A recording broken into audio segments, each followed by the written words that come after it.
My name is Robert Klamroth. I'm the head of the Haemophilia Comprehensive Care Center in Berlin at the Vivantes Clinic. We participated in gene therapy trials and treated already with gene therapy. An important part of gene therapy is testing for the vector about AAV antibodies. And I will present a poster about the natural history of AAV5 neutralizing antibodies in adults with severe haemophilia B during a 6 months screening and lead-in to trial period with etranacogene dezaparvovec gene therapy.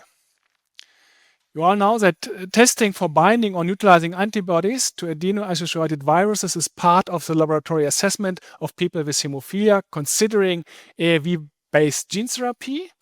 And we wanted to evaluate the natural history of these antibodies against AAV5 in adult males older than 18 years with haemophilia B, factor 9 residual activity below 2 or 2 during the lead-in period for the pivotal HOPE-B trial prior to the infusion of etranacogene dezaparvovec. The objective of this trial was to characterize neutralizing antibodies, immunoglobulin IgG and IgM, anti-AAV5 binding antibodies, and the changes over at least 6 months in the lead-in period. We included 67 adult male participants. During the lead-in period, the visits for AAV antibody testing were as follows: screening, and then approximately every 1 to 2 months over a period of at least 6 months, including a final baseline visit prior to gene therapy infusion. AAV5 neutralizing antibodies were measured with a cell-based luminescence reporter AAV5 NAP assay, and IgG and IgM anti-AAV5 subclasses were measured with a separate ELISA. Main result was that overall of these 67 patients had a stable antibody response over time. And in the study, at screening, 32 patients had detectable neutralizing antibodies with a median titer of 58.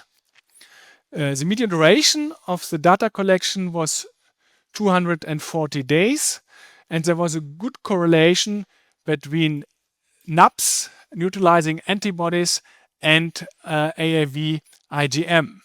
There were 1 seroconversions of patients over this time period. They did not impact on transduction of the liver, and factor 9 expression was well in both of these patients.